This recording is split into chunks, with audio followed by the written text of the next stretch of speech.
Bienvenida, bienvenido y bienvenide a Rifades, otro episodio para hablar sobre creatividad.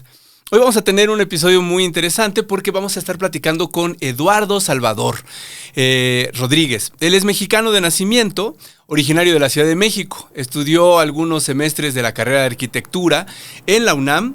Es licenciado en diseño y comunicación visual con especialización en ilustración. Eso es interesante, se empieza a poner interesante el perfil, fíjate. En la ENAP, ahora FAD o Facultad de Artes y Diseño, también de la UNAM. Asimismo, tiene una licenciatura en Arqueología en la Escuela Nacional de Antropología e Historia, ENA, perteneciente al INA, o Instituto Nacional de Antropología e Historia para los cuates. Tiene el grado de maestro en Historia del Arte por la UNAM y actualmente cursa el doctorado en la misma institución. Y dentro del campo de la arqueología, Eduardo ha trabajado en sitios arqueológicos como Teotihuacán, Calakmul, Palenque y Zacatenco, entre otros. Además, tiene colaboraciones con proyectos en Guatemala y Belice. Él es Eduardo Rodríguez y vamos a ver qué onda, cómo le hace para vivir y de qué trabaja un arqueólogo de la vida real.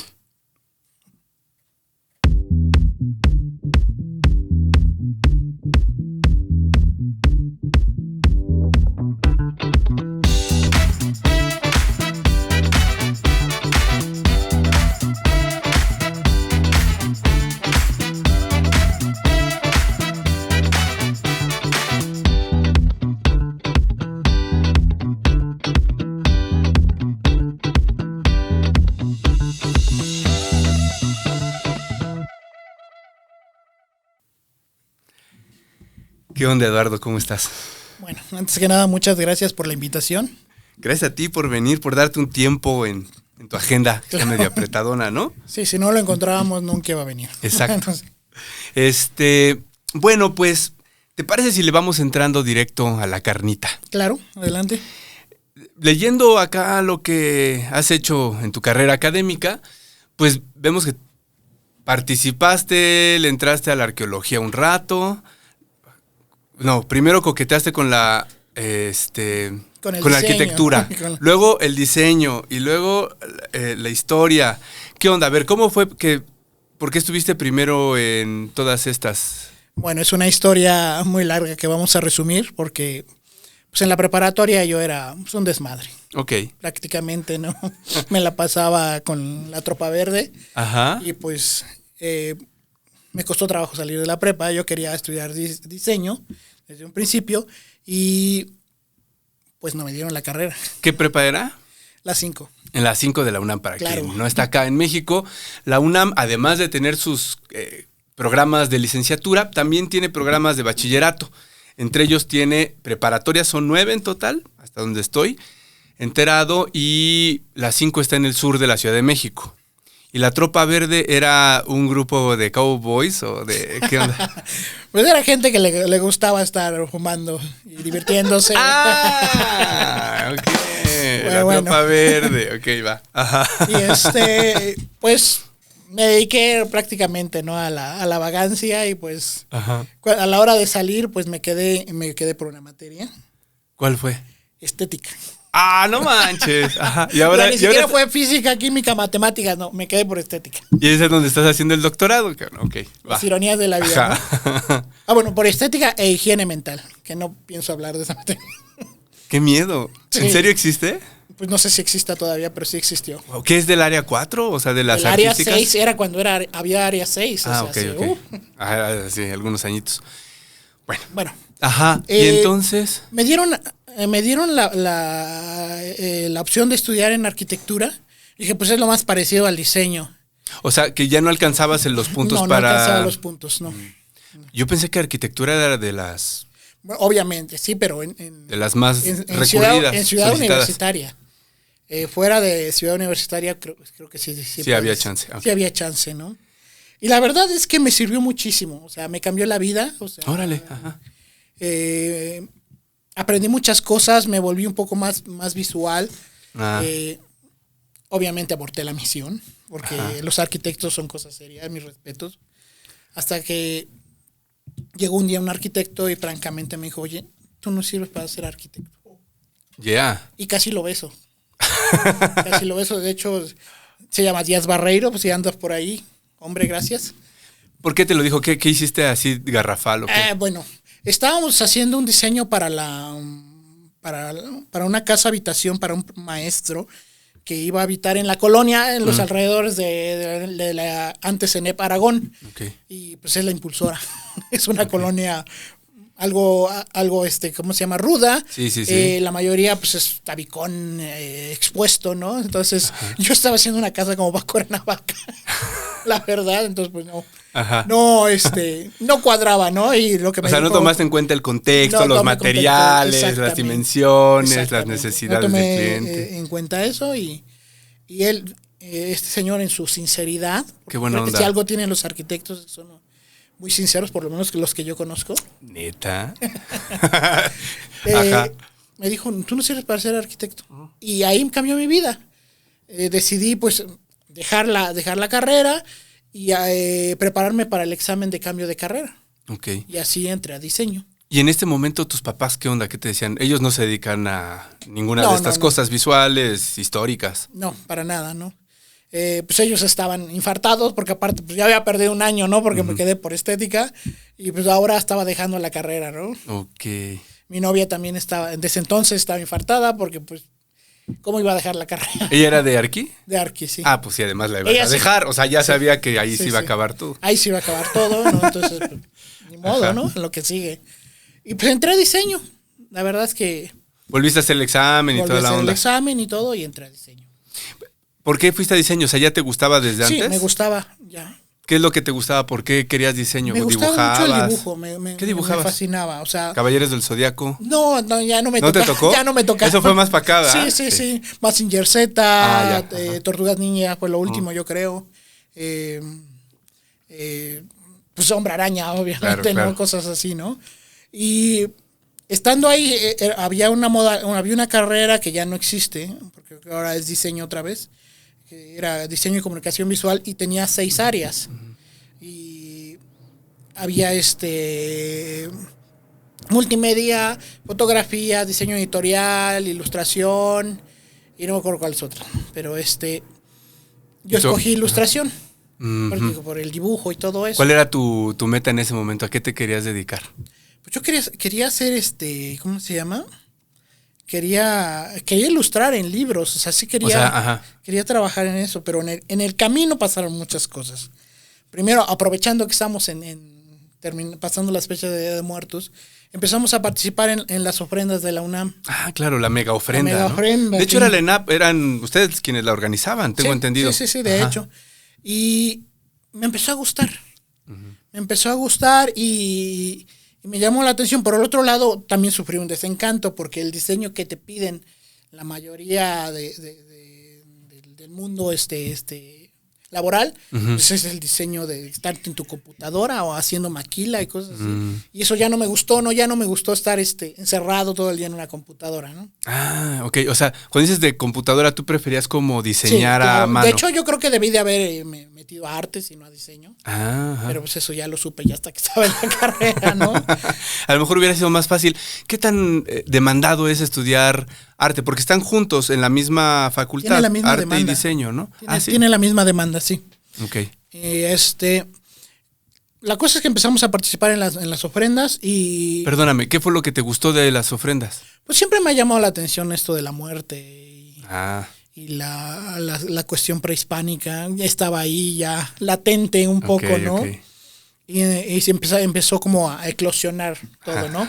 Porque era algo que me gustaba de niño, ¿no? La arqueología me gustó desde niño y sí quería ser arqueólogo. Pero era como un deseo de niño que lo dejas por ahí, o sea, como quiero ser bombero, ¿no? Y se te olvida, ¿no? Pero ¿cuál era la idea que tenías de arqueólogo? Uno piensa en bombero y pues los ves pasar, los güeyes en chinga. Bueno, o sea, pues era estar jugando con la tierra, ¿no? Prácticamente, ¿no?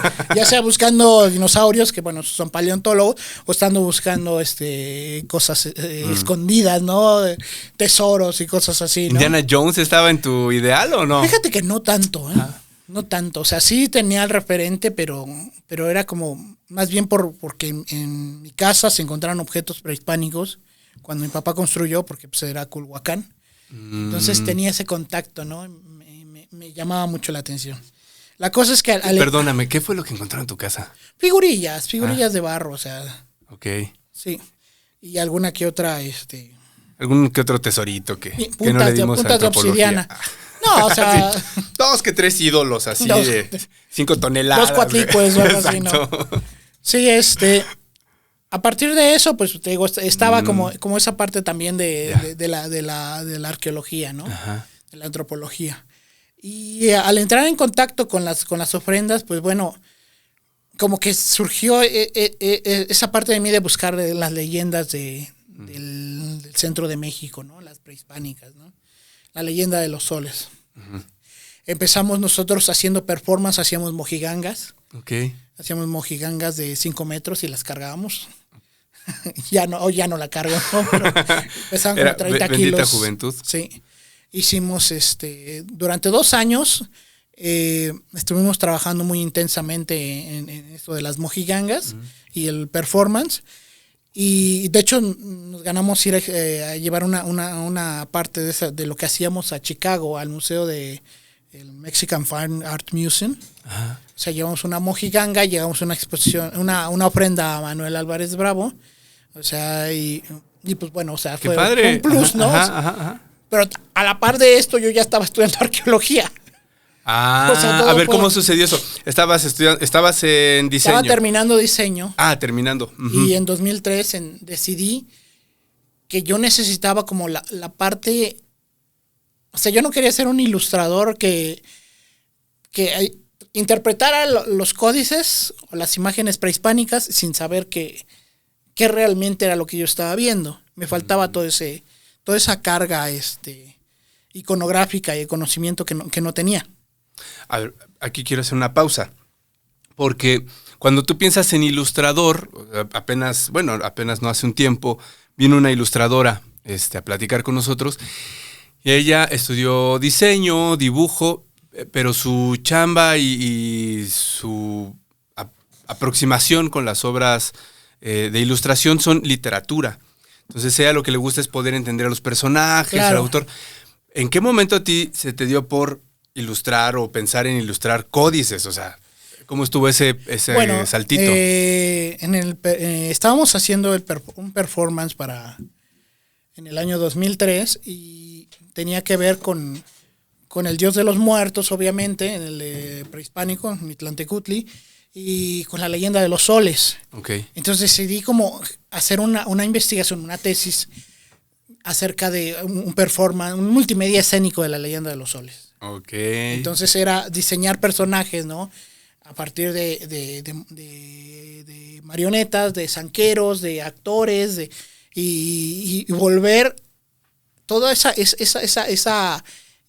imagen prehispánica en algo que pudiera hacerse en una obra de teatro, un multimedia. Un happening, sí. Claro, okay, exactamente, okay, ¿no? O sea, que tenía que adaptar penachos, tocados, máscaras y todo eso para que se pudieran mover, no se pudieran caer. Uh-huh. Porque la mayoría eran de papel, ¿no? O sea, uh-huh, que duraran 2, 3 presentaciones, ¿no? Que no fueran efímeros como la mayoría de las cosas eran de los tocados, okay, eran en época prehispánica, ¿no? Y entonces ahí fue donde se te prendió el foco de quiero profundizar. Yo quiero profundizar, necesito saber más. Uh-huh. Sí. Y entonces hiciste el examen. Y entré a arqueología. En la ENA. En la ENA, exactamente. Ok. Y la verdad es que me absorbió demasiado la arqueología. Ok. Dejé esta parte, me alejé, porque descubrí una cosa que me daba la arqueología, que era la libertad de ir a lugares que la mayoría de la gente pues no va. Claro. Sí, de estar en contacto con la naturaleza de una forma que a algunos seguramente los aterraría. Y me encantó esa libertad, ¿no? O sea. Oye, antes de entrarle ya al campo. Sí. Y a la tierra, porque creo que esa parte está buena que nos expliques con más tranquilidad. ¿Qué cosas, qué materias, cómo es un día normal de un estudiante de arqueología? Porque, digo, gente que nos está viendo acá, por ahí tuve una sobrina, por ejemplo, que me decía que quería ser antropóloga. Y era porque había visto una serie, ahorita no me acuerdo, Bones. Uh-huh. Entonces, de gente que anda buscando huesos, claro, de víctimas y no sé qué. Cuando uno piensa en arqueología, yo pienso las nuevas generaciones, o ya no tan nuevas, pensarán en Dora la Exploradora o Indiana Jones o algo por el estilo. ¿Qué hace en realidad un arqueólogo en sus clases? O sea, ¿qué ven o qué onda? De entrada en las clases hay que leer muchísimo. Ok. Y en inglés. O sea, eso es algo que muchas veces nos aterra. Ajá. Y aún yo ya, con el paso del tiempo, se cuesta trabajo en leer en inglés. O sea, que si no es en lengua materna, te cuesta trabajo. Hay que leer en inglés, en francés si se puede. Y sería ideal en alemán también, ¿no? Porque hay mucha literatura en otros idiomas, ¿no? Paréntesis, colonialismo antropológico. Al ratito le entramos a ese rollo, ¿no? Claro, sí. Pues sí, o sea, uno de los mejores investigadores de códices, por ejemplo, es Edward Seller. Y pues hay que conocer la base de las investigaciones sobre códices, ¿no? Está en alemán. Nada si más. quieres entenderle, ¿no? Ajá. O sea, sí hay traducciones, pero nunca es lo mismo, ¿no? O sea, siempre se pierde algo, ¿no? ¿Llevan materias de dibujo? Sí, llevamos materia de dibujo, son optativas, no son obligatorias. Llevas cartografía, llevas topografía. Ah, mira, ok. Sí, o por lo menos llevaba cuando yo iba, porque han cambiado los planes. Debes de seguir, te enseñan a usar la brújula, la cinta métrica, la estación total, el teodolito, el nivel, o sea. ¿Qué es el teodolito? El teodolito pues, es el abuelito de las estaciones totales, o sea, con lo que hace topografía. Ok. Lo que están haciendo luego cuando están reparando caminos, están nivelando cosas así. Ya. Sí, no te estaba entendiendo nada. Los topógrafos, sí. Ok. Y entre esas clases, ¿llevaste alguna que tuviera que ver de nuevo con diseño, además de la optativa de dibujo, tal vez, o algo por el estilo? Okay. De hecho, ya me di cuenta que, o sea, dentro de la ENA hay varias carreras, ¿no? Y hay una que sí se dedicaba más a lo que yo quería, que era la etnohistoria, que sí tenía que ver con los mitos, con entender el pensamiento prehispánico, con entender la iconografía. Sí. Ok. Pero yo me metí a arqueología. Es que esto de etnohistoria tiene que ver, me imagino, que tiene que ver con lo intangible de la historia, porque es el pensamiento, mientras que la arqueología es mucho más material, o sea, sí, lo que está buscando son las cosas que se tocan. Es el estudio de los restos materiales de culturas que ya no están, ¿no? Ok. Y entonces la etno más bien tiene que ver con formas de pensar. Exacto. Qué difícil, ¿no? Sí, o sea, porque la etnología estudia las poblaciones, ¿no? Ajá. La antropología social estudia las poblaciones urbanas. Ok. Sí, la etnología, poblaciones indígenas alejadas, costumbres, ¿no? Y la etnohistoria es a través de documentos. Ok. O sea, que de alguna forma están relacionados. A lo mejor lo que tú encuentras le va a servir a esa otra persona para que lo interprete. Sí, y muchas veces navegamos entre esas dos disciplinas, ¿no? Okay. O se colabora mucho, por lo menos, ¿no? Ok. Oye, ¿no llevan materias como de qué tipo de botas usar? ¿Cuáles son los pantalones cargo chidos? Porque todos usan pantalones cargo y botas, ¿no? Realmente, son arqueólogos. Este glamour de Indiana Jones y de Lara Croft y de Tomb Raider, o sea, es un glamour que no existe. Pues, nos ves como, nos dicen albañiles con título, ¿no? Realmente, porque pues, andamos siempre chamagosos, sudados, apestosos. Ok. Y muchas veces comes, pues o tomas pulque y tú andas exudando todo eso. A veces hay no hay glamour, a veces, pulque. ¿no? Ajá. A veces mezcal, a veces aventuna, o sea, lo que haya, ¿no? O sea, okay. Entonces no hay ese glamour, ¿no? O sea, la verdad es que son unas chingas terribles, ¿no? O sea, te encuentras te enfrentas a inclemencias del clima, a gente, ¿no? Digo, cuando yo estudié, o sea, lo terrible era pues, enfrentarte a caciques o a pues, ahora narcotraficantes. Lo que te iba a decir, ¿no? es que ahora el narco yo creo que está... A ver, ¿cuál fue tu primera visita a campo? Mi primera visita a campo fue... O salida a campo, no sé. O sea, porque hubo salidas, pero a sitios arqueológicos y abiertos al público. Eso no cuenta. Sí, eso claro, no cuenta, eso ¿no? vas de niño. Fue una clase de geografía muy buena que fuimos hacia Veracruz. Ajá. Entonces pasamos por el río Filobobos, pasamos por volcanes que colapsaron y que ahora tienen un lago y se llaman Ajalapascos, que están en Puebla. Y fue una práctica buenísima, ¿no? O sea, y era de subir, bajar, caminar, meterte, si traías ropa o traje de baño te metías al río, o sea, estaba de enfrentarte a toros, ¿no? Porque nos metíamos en potreros. Ok, ajá.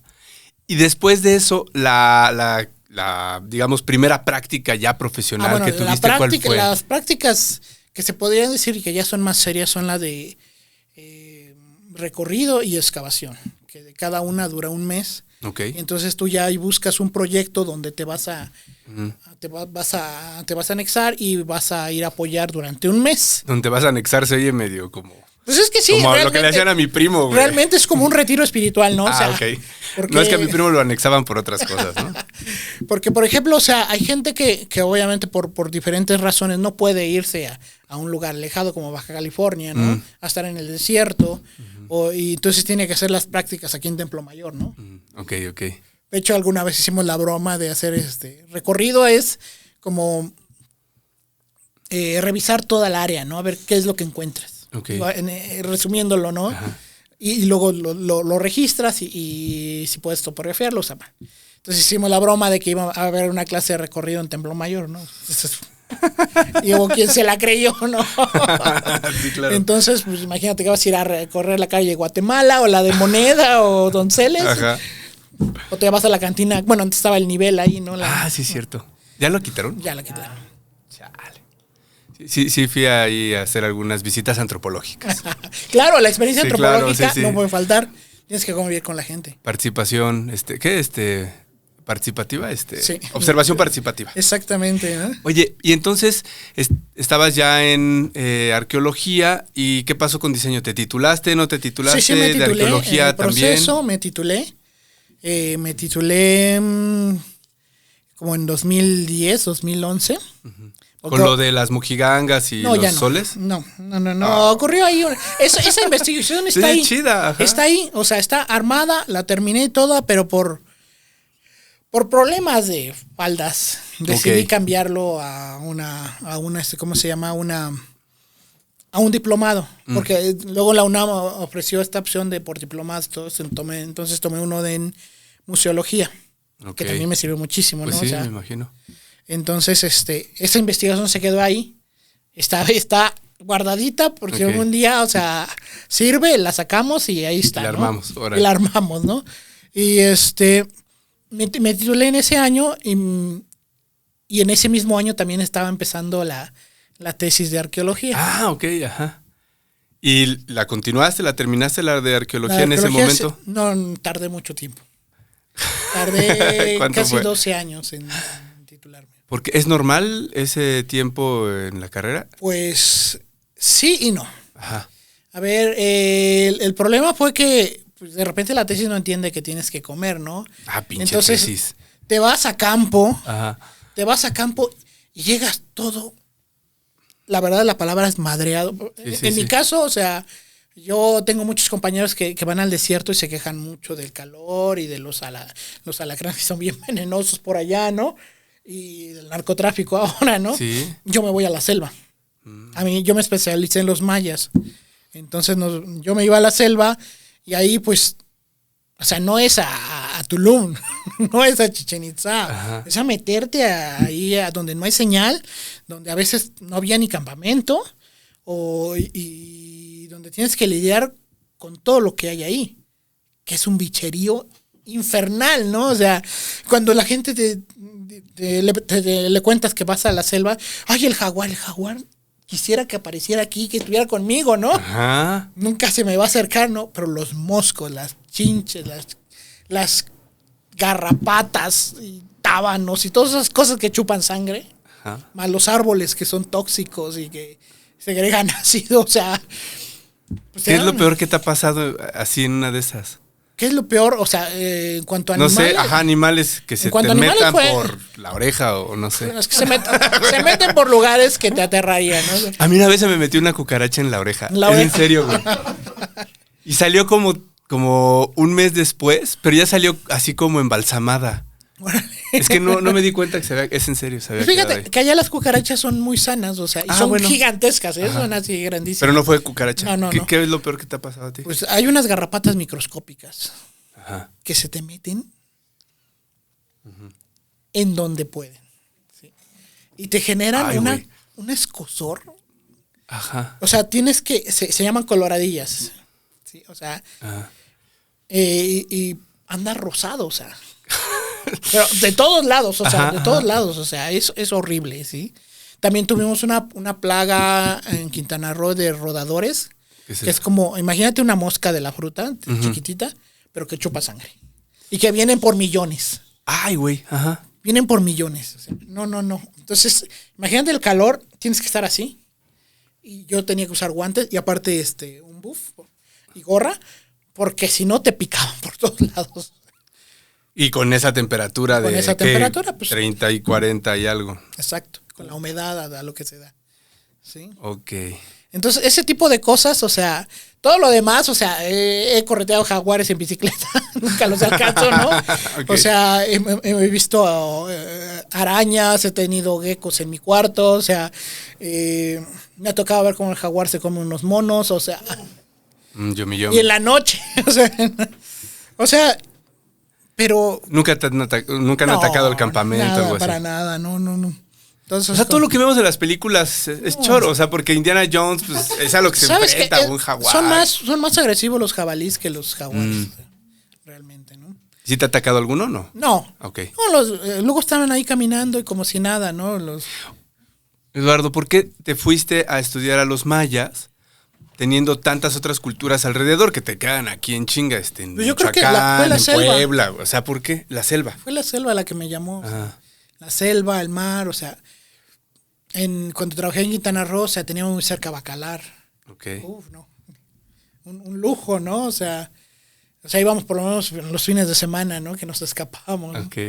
Entonces, siempre me llamó la atención la selva, ¿no? O sea, nunca me sentí... Perdón, mayas. Así de, perdón, No, fue la selva.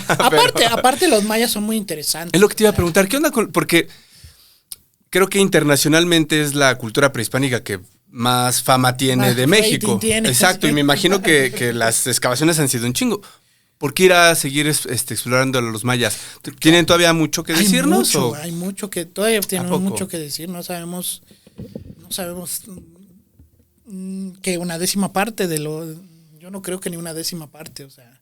O sea, de las excavaciones y de lo que se ha encontrado, Ay, ¿será no. menos del 10%? Sí, mucho menos.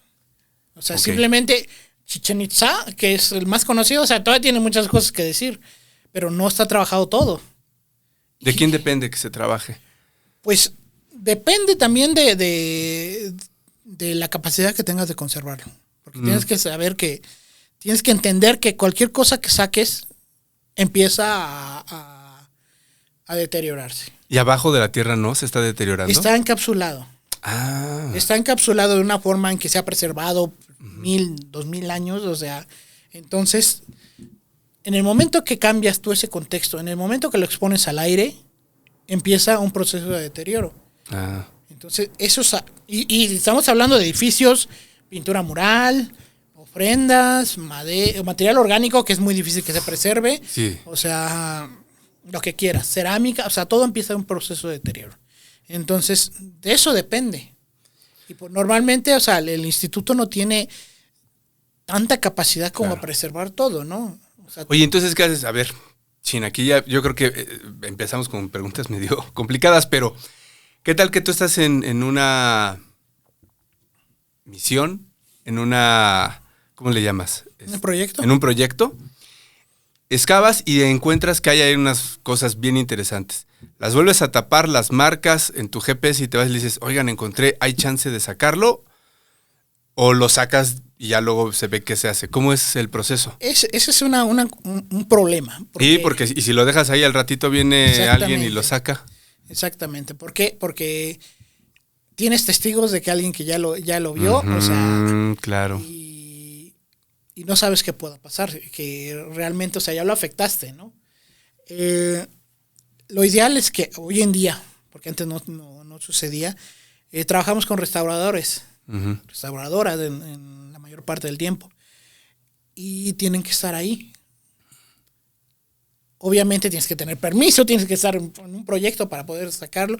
Y te das una idea, ¿no? De qué es lo que te puedas encontrar, ¿no? O sea, no vas como que en blanco, ¿no? Así de, voy a excavar, a ver qué me sale, ¿no? Ajá.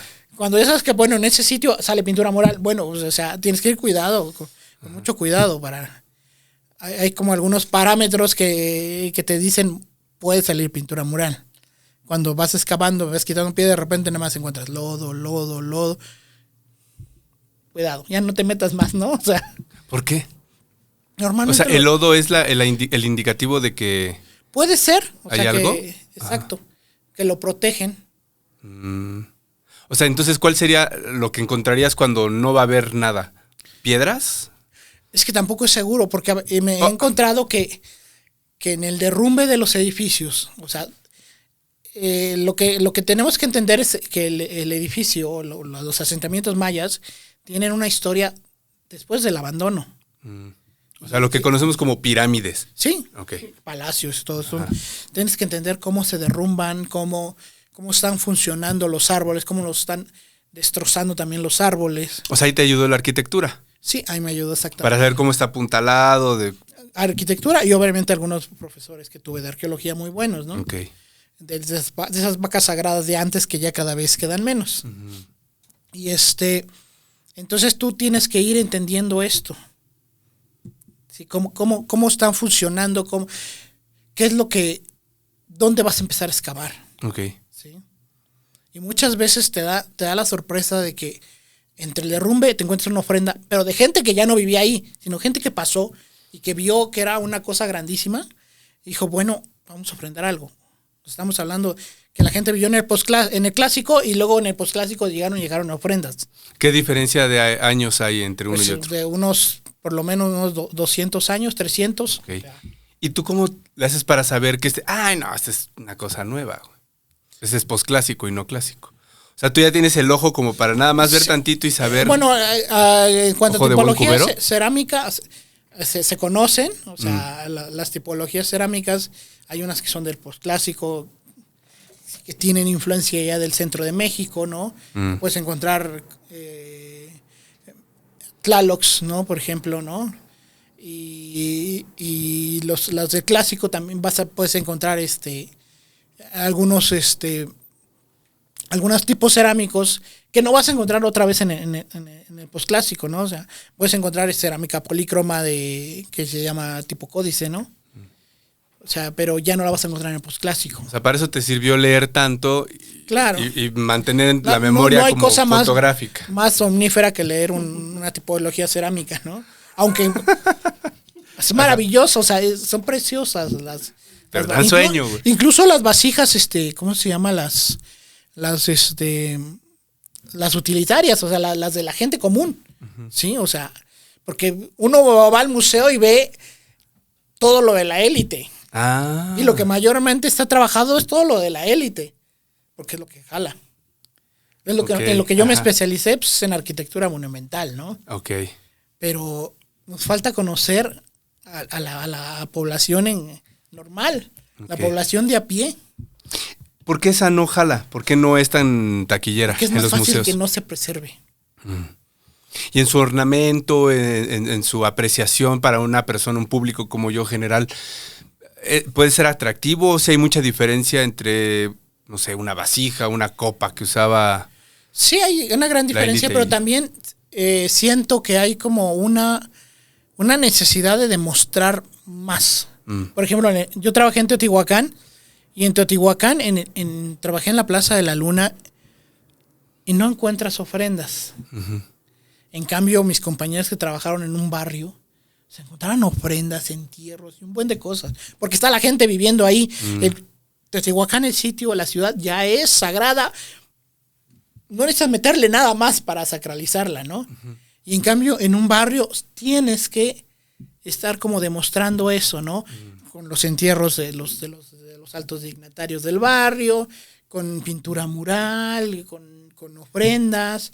O sea, está esa necesidad, ¿no? Es como un palacio, el Palacio de Versalles, no necesitas meterle más. Claro. ¿Sí? O sea, ya es el palacio, ¿no? Estaba pensando, ahorita que dices en los barrios, me acuerdo de este momento histórico que a mí no me tocó vivir, pero pues que he visto en periódicos y documentales, cuando Matos Moctezuma, ¿no? Estaban haciendo una cosa de luz y fuerza, me parece, y de pronto, pues, que está el Templo Mayor, ¿no? Sí, sí. Bueno, la piedra del sol y todo este rollo, el calendario azteca. Todas esas piezas terminan yéndose hacia un museo grande, ¿no? Pero, y me decías, a veces el instituto no tiene la capacidad de clasificar y preservar adecuadamente todo ese material. ¿Qué pasaría si en los barrios se montaran pequeños museos con lo que se encontró allí? ¿Ha habido algún proyecto por el estilo? Hay una polémica muy grande, ¿no? De entrada, o sea, cuando hicieron el Museo de Antropología, si han leído algo o han visto los videos, o sea, tuvieron que meter al ejército para llevarse varias piezas. Uh-huh. El Tlaloc, ¿no? Ejemplo, sí. El Tlaloc. Entonces, se llevaron piezas que no debían de haber salido de las poblaciones de alguna forma, ¿no? O sea, ¿por qué no? Porque de entrada, o sea, por ejemplo, pensemos en un lugar como Palenque, que es una ciudad importante maya, ¿no? Se creó un museo ahí porque la gente no quería que se fueran las piezas del sitio. Y los mayas no hicieron las piezas como para que se fueran a otro lugar, ¿no? Uh-huh. Estaban ahí, funcionan ahí. Estoy de acuerdo que no estén en el mismo sitio arqueológico, porque hoy en día pues, el clima ha cambiado, hay más contaminación, hay más lluvia ácida, entonces se deterioran. Que estén en museos, pero cerca del sitio, uh-huh. Porque ese es donde tienen que estar, le pertenecen a la gente, aunque ya no tengan relación, en algunos casos, o sea, con los mayas. Sí, ya cambiaron de religión. Exactamente, ajá. Pero pertenecen ahí. No se deben de traer, ¿no? Y eso es la política de hoy. Museo de Londres, bueno. Museo de Berlín. Bueno, ese es el peor ejemplo. Se jalaron así templos completos, griegos, mesopotámicos. Está loquísimo cuando vas a los museos de Europa y ves que no se la llevaron de una región a otra aquí como nosotros, güey. Se la llevaron a otro país, o sea, a otro continente. O sea, estoy pensando que de alguna forma es parte de ese saqueo histórico, ¿no? Y bueno, aquí, aunque somos parte del mismo país, de alguna forma es como despojar a la población de lo suyo, ¿no? De su propia historia. Entonces, ¿qué pasa con la población, no? Se habla de que de donde sacaron ese Tlaloc, de Tinchan, creo que es, hay otro, pero obviamente no van a decir nada, ¿no? ya experimentaron. Bueno, pero si ya es un secreto a voces. Ajá. Si es cierto o no, pues ya no coopera contigo ¿no? O sea, ¿y qué pasaría si el INA o la ENA va y trata de hacer un proyecto ahí? ¿Crees que hubiera resistencia social? No, sí hay proyectos, o sea, a ver, también eso pasó hace mucho, ¿no? O sea, pero sí, por ejemplo, creo que acaban de encontrar en Tehuacán algunas esculturas, ¿no? Y hubo toda una polémica porque se las querían traer para acá. Al final creo que quedaron en un museo en Puebla. O sea, pero ya no es tan fácil, ¿no? Ya no te puedes llevar las cosas tan fácilmente. Es esta cuestión centralista, ¿no? De traerse las cosas para acá, ¿no? Pero ahorita que estás diciendo esto, me da la idea de repensar de otra forma la historia de México, porque tenemos la idea de que las culturas prehispánicas, pues, por ejemplo, los teotihuacanos estaban allí en donde todo el mundo va, ¿no? Y los mexicas, pues, estaban aquí en el Templo Mayor y ya. Pero cuando empiezas a ver estas excavaciones y sabes un poquito más, te das cuenta que en realidad pues, estaban por todos lados las poblaciones, ¿no? Y en buena medida, en muchos lugares, si no es que en todos lados, pero en muchos lugares, debajo de nuestras casas hay restos, hay cosas, ¿no? Y eso nos da otro mapa de cómo estaba México precolombino, ¿no? Claro, el México prehispánico es muy complejo. Y el modelo que se creó para tratar de entender lo que es Mesoamérica, la verdad es que queda muy corto para entenderlo, ¿no? Porque hay dinámicas que todavía no alcanzamos a comprender. Si hoy en día la gente se está moviendo, si hoy en día hay gente migrando por todos lados, claro. Antes fue igual, o sea, había movimientos por conflictos, por cosas naturales, por que encontraron otro lugar que estaba mejor, o sea, claro. Simplemente, o sea, no puedes juzgarlo. Lo que hace Mesoamérica es tomar un punto en la historia y desde ese punto juzgarla toda. Okay. Y eso es muy peligroso porque lo que están tomando es el posclásico, casi al momento del contacto, al momento de la conquista, y de ahí hacer analogías que a veces son demasiadas, hacia el preclásico tan lejano, ¿no? O sea, con los olmecas. Ok. Estamos hablando de ¿cuántos miles de años Pues, atrás? o sea, ¿2000? la conquista fue en el siglo XVI, o estamos hablando de por lo menos del 1000 antes de Cristo, ¿no? O sea, es demasiado. Ok. Es 2000, demasiado, sí. 400 Sí. años atrás. Entonces, eso es muy peligroso, ¿no? Nos sirve, claro, ¿no? Y no se ha encontrado otro modelo mejor, pues es lo que seguimos usando, ¿no? Realmente. O sea, el modelo para educar, para que la Para gente entenderlo, comprenda. para Sí. facilitarnos el estudio, utilizamos modelos que ya existen, ¿no? Por ejemplo, el de el mundo clásico, por eso tenemos preclásico, clásico y posclásico, ¿no? O sea, porque Grecia y Roma, ¿no? O sea, Ajá, ok. entonces es algo que nos ayuda a tratar de Sí, de clasificar. clasificar Sí. al final, ¿no? O sea, pero sí es muy difícil, es muy muy complejo. Sí, de pronto se mete acá el espíritu Chocarrero. de Siri, güey. Oye, ahorita que estabas hablando, regreso con el tema de qué es lo que se pone en los museos y qué no va a los museos. Eso significa que a lo mejor en miles de años nosotros vamos, o bueno, los humanos que existan en ese momento van a ir a un museo y van a ver las cosas que tenían Slim y su familia en su casa, pero no van a ver mis botes de Danonino con frijoles, charros, ese tipo de cosas que usamos en nuestra casa. Claro, claro. El pópulo. Desde los 60 hubo una corriente como de que poco a poco fue tomando fuerza, ¿no? Ajá. Que hablaba de los piramidiotas, o sea, los que se Ok. dedicaban a las pirámides y dejaban como no estudiaban al pueblo, ¿no? Entonces, Ok. por eso la cultura maya fue como un poco desechada de la ENA, Ajá. un poquito dejada de lado para estudiar Occidente, estudiar el norte, O sea, dejar de los estudiar- cazadores recolectores, o sea, la gente buena, dirían algunos, ¿no? Ok, o sea, los de a pie. Los de a pie, exactamente, Ajá. Bueno, en ¿no? ese tiempo todos andaban a pie, güey, pero, claro. pero bueno, a lo Pero- mejor los cargaban y no, Sí, sí, no sí. andaban tan a pie. Ok. Entonces sí hay una tendencia a estudiar a la gente normal. O Pues, sea, sí hay una tendencia actualmente. Sí, sí. Pero también pues, la hay en área maya, ¿no? Hay gente que se especializa en eso. Yo te voy a decir, yo he excavado casas normales, y es más complicado que excavar una pirámide. ¿Por su fragilidad? No, por la dinámica de una familia. Ajá. La dinámica de una familia es más compleja que la dinámica de un gobernante, ¿no? Porque tú no sabes qué le agregaron a la casa, si le echaron otro cuarto, si cambiaron el piso, si enterraron a alguien, se murió la abuelita, la metieron ahí, luego se murió alguien más, o sea, O sea, ¿cuántas generaciones estuvieron habitando la exactamente. casa? O sea, nada más en una generación, o sea, la casa puede modificarse varias veces. Ok.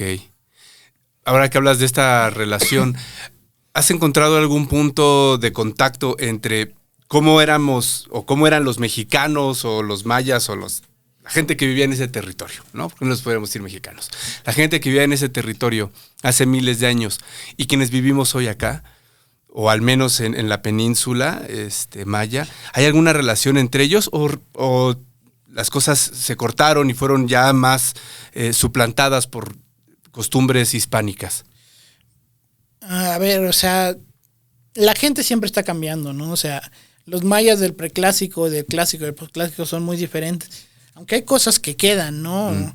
Alfredo López Austin le llamaba el núcleo duro, ¿no? O sea, ideas Okay. que de alguna forma se quedan y que van perdurando y que algunas veces te las puedes encontrar de repente entre los mayas actuales, ¿no? Okay. Que ¿Como algún ejemplo de ese núcleo duro? Pues la idea de la montaña, de los mantenimientos, ¿no? Que las cosas están dentro de las montañas y ahí están las riquezas y el señor de la montaña te la suelta de vez en cuando, ¿no? Ok. Poco a poco, ¿no? O sea, o la idea de que hay un inframundo, ¿no? O sea, que hay algo debajo de la tierra, ahí están los antepasados, ¿no? Eso sigue vivo. Sí. Ahorita que estás hablando de tu trabajo, de los retos que has tenido, ¿cuál ha sido el proyecto más difícil al que te has enfrentado hasta ahorita? Tlatelolco. ¿Por qué? O sea, no por los compañeros, no, al contrario. Ni por ¿no? la selva, o sea, ahí estás en ambiente urbano. El ambiente urbano es rudo. ¿Es más rudo que la selva, más que las chinches que se te meten quién sabe por dónde? Bueno, es que los trabajadores los contrataron de la Comisión Federal Ajá. de Electricidad y la mayoría eran exconvictos. Ah, ok. Entonces, pues ya con eso te lo puedes imaginar, ¿no? O sea, teníamos violadores, asesinos. Pobre de la chica que se acercaba. Pobrecita. O sea, el sexismo estaba y el acoso y todo esto estaba rudo. Sí. Ya que estás hablando de esto no se me había ocurrido, pero ¿hay algún sesgo de género en la profesión? O sea, que haya más arqueólogos en campo y entonces las mujeres se quedan más en museos o algo por el estilo, ¿están por igual? ¿Cómo está la onda? Yo, por lo menos donde yo he trabajado más con compañeras que con compañeros. Ok. O sea, yo creo que son más valientes, más rudas a la hora de meterse al campo a veces que nosotros. Ok. Y su trabajo... Tienen un problema muy grande porque, a ver, nosotros aquí vivimos en la Ciudad de México y aunque te estoy contando el caso de Tlatelolco, o sea, vivimos en burbujas. Allá afuera te enfrentas a cosas que te quitan el aliento, ¿no? Cuando llega un trabajador y te dice, oye, arqueólogo, es que ya llegaron ahí, trajeron unas chicas de Honduras. Y yo, no, gracias, o sea, no me interesa, la verdad, ¿no? O sea, traen sexo servidoras. O que me dicen los arqueólogos, no, arqueólogo, yo pues, me casé con mi mujer y la tengo en la casa. Y me voy al baile con otras. O sea, son mundos bien lejanos. Son mundos súper ajenos. Y para mis compañeras es súper terrible. O sea, que una mujer te dé órdenes es algo que no pueden. Los trabajadores, sí, te refieres, los que te ayudan a excavar. Claro. Por cada arqueólogo, ¿cuántos trabajadores hay? Depende del proyecto. En algún proyecto llegué a tener 70. Madre eso, ¿no? Claro. Pero Y entonces una mujer entre 70 cabrones, que traen más, de pronto, ideas machistas y demás. Híjole. O sea, eso es complicado. O sea, tienen que volver duras, ¿no? Sí, me imagino. Exactamente. Algunas se vuelven extremadamente duras, ¿sí? Y hay otras que lo saben llevar muy bien, ¿sí? Depende mucho también de quién dirige el proyecto. La figura del jefe es el que o apoya o no apoya a las compañeras, ¿no? O sea, o de la jefa, ¿no? También. Yo he estado en proyectos con ¿cómo se llama? Donde es lineal, o sea, no hay como, sí es el jefe, pero no, ¿cómo se llama? No hay como jerarquías así bien marcadas, ¿no? Convivimos con los señores que nos ayudan, con los trabajadores, todos comemos en la misma mesa, o sea, bien. Y hay otros donde por necesidad marcan las jerarquías, porque si no, se te sale de control. O sea, ¿te refieres por necesidad porque son muchos trabajadores? Exactamente. Y ¿Qué podría pasar si se sale de control? O sea, ¿qué te refieres con que salga de control? ¿Una fiesta dionisiaca o qué? Pues ojalá que terminara ahí, pero por ejemplo, o sea, a ver, somos humanos y las cosas pasan, ¿no? Pero supongo que yo digo, apenas en el último proyecto en el que trabajé, tuve compañeras trabajadoras. Pero por lo excavadoras. Excavadoras, por lo general son hombres. Pero pon tú que alguna compañera se fija en uno. En otro compañero. Una noche loca, lo que aquí pasaría normalmente, ¿no? O sea, no pasó nada. Pero allá llega la mujer con un machete y hace justicia. Ah, la esposa del otro. Ándale. Todo se sabe. Es que son como mundos, como te dije, o sea, si es que me recluyo, si es como que me fuera a la granja, ¿no? O sea, son mundos muy pequeños y todo se sabe. Ok.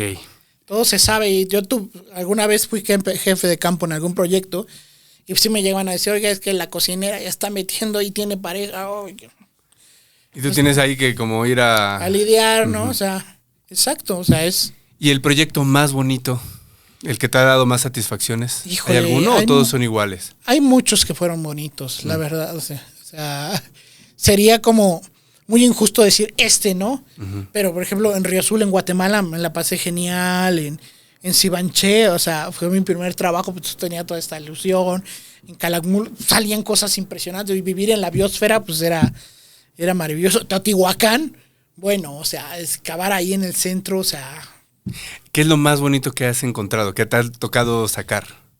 O bueno, para ti lo más significativo. Híjole, es que me he encontrado... He tenido la fortuna de encontrar hasta oro. Wow. Y tumbas. Hubo un momento de mi vida que decía, a mí no me salen tumbas, qué bueno. Y de repente aquí en Zacatenco, 300 tipos ahí. Ok. De esto, me imagino que has estado armando ahora tu proyecto de doctorado, que es lo que viene hacia el futuro, ¿no? Sí. ¿De qué trata? Mi proyecto de doctorado estudia edificios que en su portada, en su fachada, tienen un gran mascarón. Ok. Un monstruo, pues. Se llaman portadas zoomorfas. Son edificios mayas del clásico y que de alguna forma es una idea que viene desde muy atrás, ¿no? Esta fauce que te come, que simboliza una cueva, ¿no? De la cual sales o entras, pero como por lo general en época prehispánica lo retrataban en el umbral de estas fauces, ¿no? Ok. O sea, si ves los altares olmecas, o sea, está un tipo sentado y está como acomodado, pero no está haciendo como que ya voy a salir, ¿no? O sea, está en la entrada de un bicho, o sea, tiene rostro y tiene dientes. Si eso viene desde muy atrás y lo encuentras hasta muy tardío, como acá en Malinalco. Ok. Malinalco es una fauce, es una serpiente, dos serpientes que se encuentran y que tienen un acceso. O sea, entras a la tierra, a la criatura, a la montaña, ¿no? O sea, entonces yo estoy estudiando en el doctorado. Porque se han trabajado de forma iconográfica en cuanto a su diseño, se les ha dividido en parciales y totales. Pero no se ha vuelto a observar el entorno. No es lo mismo una portada zoomorfa que está en la pirámide de Uxmal, la del adivino, la del enano. Arriba tiene una. Uh-huh. Y hay otras que están a nivel de cancha, ¿no? O sea, ok. ¿Y tú quieres ver por qué están así? Sí, o sea, ¿a qué responden? Claro, exacto, ¿a qué responden? Obviamente responden a mitos. Uh-huh, uh-huh. Conocemos algunas criaturas, ¿no? Que están representadas ahí, como el que le han llamado monstruo cósmico, ¿no? Cocodrilo venado estelar, que simboliza muchas cosas, ¿no? Algunos piensan que la misma Vía Láctea, ¿no? Ok. Sí, o sea, o el Cahuac, que así lo nombraban antes al monstruo terrestre, o la cueva, o la misma la montaña, ¿no? O sea, también, o sea, la montaña a veces tiene fauces. Ok. Sí, y este culto, esta idea, se originó en cuevas normales, en cuevas naturales. Uh-huh, uh-huh. Nada más bien esa, fue superpuesta después la idea esa la llevan claro. al centro urbano, ¿no? Oye, Eduardo, para irnos acercando hacia el final, ¿qué pasa si yo estoy excavando el jardín de mi casa porque quiero hacer una alberca o porque voy a construir el nuevo cuarto de los sobrinos y me encuentro con algo, una piedra o una vasija o lo que sea? ¿Es mía? ¿La puedo vender? ¿Le tengo que dar parte al gobierno? ¿A quién? ¿Cometo un delito si la vendo? ¿Qué onda?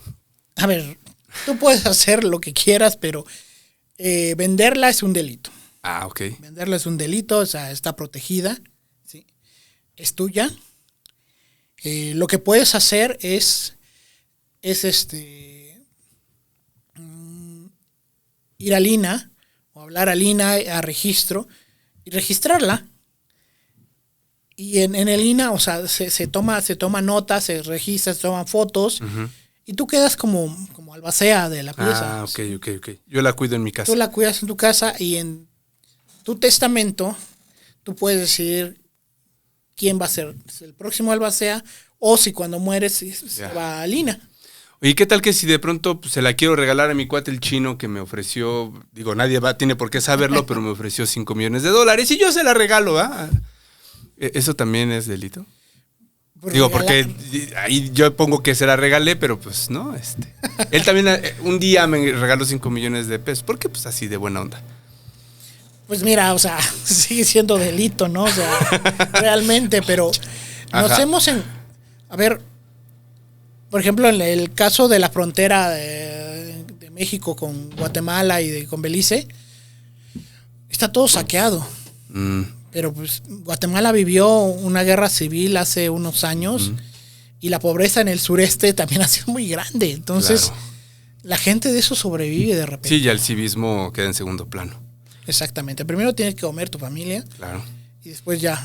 Y hablando del tráfico, para ir cerrando, ¿qué onda con el narcotráfico? Ahora se está volviendo un problema, cooperan con los arqueólogos. Te puedes encontrar de todo. Yo he escuchado historias donde el narcotraficante está muy interesado Mm, por lo que va a salir, no para quedárselo. Obviamente hay otras historias donde pues, sí, ni te deja entrar, ¿no? Y lo saca él. ok. Sí, o sea, hay de todo, ¿no? O sea, el tráfico de piezas arqueológicas es muy grande. Sí. Es muy, muy grande. Bueno, y además es una red cabroncísima porque, o sea, no mueves una pieza o sea, me estoy imaginando una pieza grande, no a nivel territorio nacional, o sea, no la sacas del país así nomás porque sí, o sea, debe haber allí toda una red de No, corrupción claro, cabroncísima, o sea, ¿no? se llevaban estelas mayas en helicópteros, o sea, claro que no son, no son saqueadores normales, Claro. ¿no? Wow. O sea, en Calakmul se desaparecieron estelas completas. Algunas aparecieron en Estados Unidos y otras no saben dónde están. Yo fui a Tabasco y vi el museo que tienen Olmeca y vi que algunas de las cabezas están exhibidas allí, así como yo de hecho primero pensé que eran de fibra de vidrio o alguna reproducción. Ya que me acerqué y la vi, dije, no, sí se vende de veras.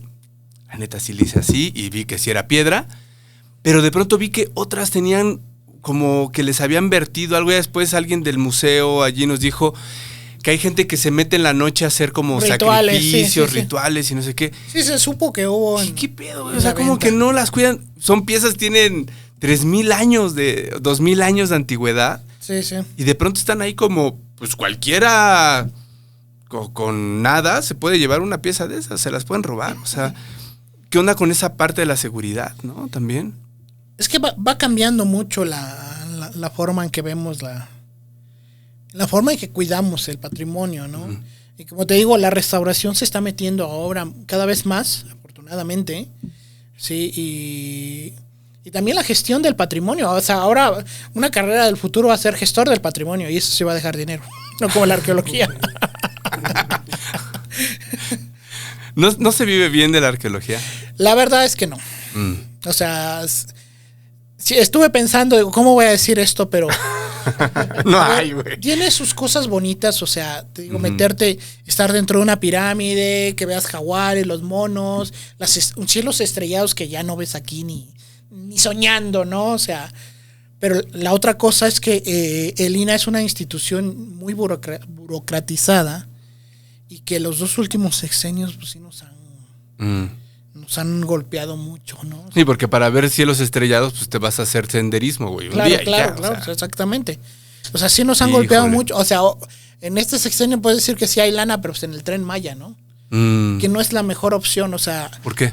porque el salvamento arqueológico siempre va a ser salvamento arqueológico. ¿Qué significa salvamento arqueológico? Son proyectos que surgen cuando el patrimonio está amenazado, de alguna forma. ¿no? Cuando Porque van a meter un pinche tren ahí, cuando a lo van a mejor capaz construir que un edificio, cortas una pirámide. Cuando van a construir un edificio, cuando van a construir un túnel. un oleoducto, lo que sea, ¿no? Es cuando entra el salvamento arqueológico, entras con prisas, entras rapidísimo y muchas veces no tienes la opción de analizar los materiales, porque obviamente no los vas a analizar In situ. 4 toneladas de cerámica sin que te paguen, ¿no? Y además me imagino que eres el enemigo de los ingenieros, Claro, que ya sí, están sí, de, sí. güey, tengo que meter grúas y... Así es, te vuelves el enemigo del progreso. Sí. Entonces, ahora, por ejemplo, con el aeropuerto, pues hubo muchísima gente allá chambeando. hubo mucho empleo, pues se acabó. Claro. Y ahorita están todos allá en el Tren Maya, yo estuve allá de hecho también, y todo el mundo anda chambeando y todo, y si te pagan bien, y no se retrasan porque los que pagan son las empresas, afortunadamente. Les surge que sí, hagas exactamente, rápido su chamba, ¿no? Claro. Pero se va a acabar y pues otra vez, o sea... ¿Y cuáles son las otras alternativas laborales? O sea, de un arqueólogo. Me imagino, pues, estando en un museo, los que dan visitas guiadas en las zonas arqueológicas. El turismo Uh-huh. es una buena opción. O sea, porque o trabajas para el INA o trabajas para el INA. O trabajas para el INA, pero desde la UNAM. Pero además el INA no tiene la capacidad para absorber a todos los arqueólogos que están saliendo en el país cada generación. No tiene la capacidad, sí. Y proyectos internacionales donde diga, no sé, la ONU, la UNESCO, ahí va una lana para que investiguen. Sí, sí hay, hay varios de universidades de Estados Unidos, de Europa, de Canadá, o sea, sí hay varios proyectos, pero vienen 1, 2, 3 meses. Meses. 6. Ok. Al año, ¿no? Y de qué vives todo lo demás. A dar clases y... A dar clases, exactamente, pero no, las temporadas, o sea, al ser el INA un ente burocrático, no puedes decir, ¿sabes qué? Es que el 15 de febrero, el 14, ¿no? El Día del Amor, me voy a campo por todos los años. No puedes, porque depende cuándo salen los presupuestos, cuándo salen los... Y también con entidades extranjeras, pues igual, o sea, depende que el INA les apruebe el proyecto y... O sea, no se puede que tú digas, mira, soy un investigador freelance y tengo nociones de que en tal sitio hay cosas interesantes, me voy a ir el próximo verano y quiero una lana y buscar quién te financie y caerle por tu propia cuenta y contratar a tu gente. Eso se puede, digo, como a veces se ven en las películas, ¿no? Así que... Sí. Los bueno, es que eso pasa en otras partes del mundo. O sea, sí sucede. Sí sucede, ¿no? O sea, si hay gente, buscas financiamiento, ¿sabes qué? Mira, voy a estudiar la ciudad de Xochimilco, ¿no? O sea, y según algunas crónicas, o sea, sí hay asentamientos, o sea, que vamos a encontrar algo, ¿no? Que no sé, pero te prometemos que vamos a encontrar algo y pues dame lana y yo voy. ¿Y qué obtiene el que te da lana? Reconocimiento, sí. ¿Alguna fundación? Pero aquí no pasa eso. ¿Por qué? Porque aquí tienes que ser un investigador del INA o estar avalado por un investigador del INA, más meter un proyecto y que el INA te lo apruebe. O sea, aquí todo gira en torno al INA. Exactamente. Es el gran filtro. Es el gran filtro, es el que dictamina todo, el Consejo de Arqueología. Va. Valdría la pena que luego platiquemos con alguien. Sí, tiene sus ventajas y sus terribles desventajas. Me imagino que una de las ventajas es que se cercioran de la legalidad de esto, que al final no se va a llevar la fundación, claro, no sé sí, qué, exactamente. Cosas. Sí. ¿Y las desventajas? Pues que no salen muchos proyectos. Claro. Ok, entonces uno de los futuros más buscados, me imagino, por los arqueólogos es ser parte del INA. Así es, una plaza en el INA. Uy, ojalá le den más presupuesto al INA. Lo que está pasando al revés, ¿verdad? Creo. Es al revés. Híjole. Sí. Bueno. Y estamos como buitres esperando que caiga alguien para poder agarrar una plaza ya, sí. claro. Híjole, pues ojalá pronto haya más proyectos. Esperemos más que presupuesto. Sí. Lalo, ahora te toca a ti hacer las preguntas. La idea de esta última parte de la charla es que tú hagas una pregunta al universo, lo que tú quieras, o bueno, al señor del inframundo, a quien tú gustes. Lanzas los dados, bueno, haces la pregunta en voz alta, lanzas los dados, vemos qué número sale y en función de eso leemos acá un poema de Rosario Castellanos para ver qué respuesta te da nuestro oráculo poético en Pregúntale a... ¿Cómo ves? O sea, entonces yo formulo una pregunta, la que sea, ¿no? O sea, en voz alta, y tiras los dados y a ver qué nos sale. Muy bien. Lo que quieras, adelante. Déjame pensar, porque la verdad es que no... No venía preparado. No venía preparado, pero aquí traigo una lista de 20 preguntas. O sea, puede ser personal, lo que tú quieras, sí. Obviamente, pues digo, estamos en el tema y creo que tendría que ser relacionado, como ¿no? guste, si quieres hacer una pregunta sobre DC o Marvel. Marvel. ¿no? Es tu rollo, cada quien, claro. ¿Quién va a ganar, DC o Marvel? Ándale. No, vamos a preguntar sobre si van a cambiar las cosas en el INE. Órale. Por favor. Ya me dio miedo. Tengo miedo porque la Chayo es bien... ruda. Híjole, sí, hombre. En este libro sí. 6 y 3, 9. Vamos a imaginar que es la 94, 95. ¿Va? Vale. Página 95. Para quien está viendo por primera vez el podcast, este es el libro Poesía No Eres Tú, de Rosario Castellanos. Es una compilación de toda su obra poética, publicado por el Fondo de Cultura Económica. Y en la página 95 tenemos el poema que se llama El Resplandor del Ser. Te leo 2 párrafos, a ver qué onda. Dice: solo el silencio es sabio, pero yo estoy labrando, como con 100 abejas, un pequeño panal con 1000 palabras. Todo el día zumbido, del trabajo feliz va esparciendo en el aire el polvo de oro de un jardín lejano. Va de nuevo. El resplandor del ser. Solo el silencio es sabio, pero yo estoy labrando, como con 100 abejas, un pequeño panal con 1000 palabras. Todo el día el zumbido del trabajo feliz va esparciendo en el aire el polvo de oro de un jardín lejano. ¿Cómo ves? ¿Qué crees que te quiso decir nuestra Chayo? Está críptico, pero creo que va. Bueno, pues descifras códices, Sí, cabrón. sí, O sea, esto es pan comido, no manches. Pues creo que hay que trabajar. Uh-huh. Hay que seguir adelante. Y pues no sé, tal vez dejar de lado la institución, de alguna forma. Uh-huh. Gracias. Eduardo, para cerrar, ¿algún comentario que quieras hacer? Donde, si alguien quiere saber un poco de tus investigaciones, te quisiera contactar para, no sé, colaborar o compartirte algo, ¿dónde podrían hacerlo? Pues, bueno, o sea, yo por ahora estoy en el doctorado en el posgrado de Historia del Arte. ¿En la UNAM? En la UNAM, sí, o sea, mi correo es eduardqueo@gmail.com. Uh-huh. Y pues en cuanto a...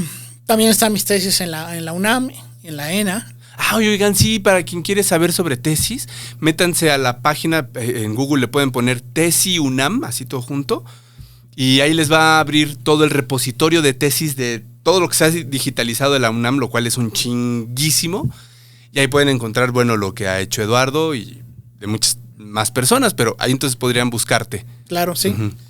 En eso, y pues bueno, me gustaría finalizar diciendo que pues toda esa creatividad que aprendí tanto en arquitectura como en diseño, o sea, la he tenido que aplicar en la arqueología, porque pues no solo en dibujos, sino en solución de problemas, porque con tan poco que se nos da, uh-huh, a veces pues tienes que hacer 1000 cosas, ¿no? O sea. Claro. Gracias Eduardo por venir, por platicarnos de esta cosa sobre la que hay muchos mitos, hay muchas creencias y pocas certezas de quienes no nos dedicamos a este rollo. Gracias. Y gracias también a ti por estar en esta charla de Rifades. Claro, hoy tuvimos un rifado de la creatividad. Él es Eduardo y para cerrar me gustaría resaltar cómo a veces los caminos que nos van a llevar a nuestra vocación pueden ser muy diversos, ¿no? En este caso, él empezó con la arquitectura, previo a eso, pues dibujando al hombre araña, y quién pensaría que de esas telarañas de dibujos infantiles iban a derivar en estas otras criaturas también, como la araña que pica a Parker, Peter Parker. Güey, no me sé ni el nombre del hombre araña. De Peter Parker. Al final son de estos seres también que se vuelven mitológicos, de estos seres fantásticos, que ahora él está investigando de una forma mucho más seria, siendo arqueólogo. Entonces, me parece que es importante saber que debemos aprender a adaptarnos, aprender a adaptar nuestras habilidades, nuestras curiosidades hacia aquellos retos que nos acometen. Por supuesto, como ya decía el mismo Eduardo, la creatividad no solamente para dibujar o hacer trabajos estéticos, sino para la resolución de problemas muy concretos. Y me parece que eso es como parte de algo que nos compartió él, y es esta idea del núcleo duro, ¿no? Esta idea del núcleo duro en las sociedades, pero también creo que podríamos hablar de ese núcleo duro en las personas, o lo que algunos llaman esencia, vocación. Creo que al final todos seguimos reverberando a lo largo de nuestra vida sobre eso, y creo que vale la pena hacerle caso, porque gracias a ello, si no son las carretillas de dinero lo que vamos a obtener, al menos sí la felicidad. Y creo que eso es muy importante en tiempos en donde la desigualdad crece y el espacio para ser feliz no solamente es el dinero, sino muchas experiencias más. Y entonces eso nos ayuda a pensar que la creatividad nos puede permitir un espacio de felicidad más amplio que el del dinero.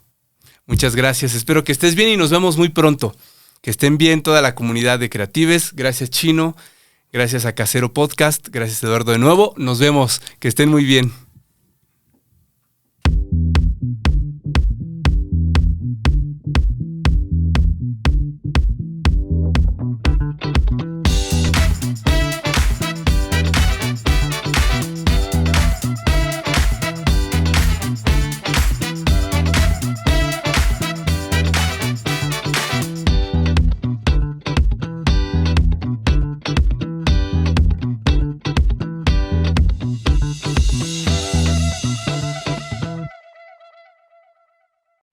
Casero Podcast se hace audio.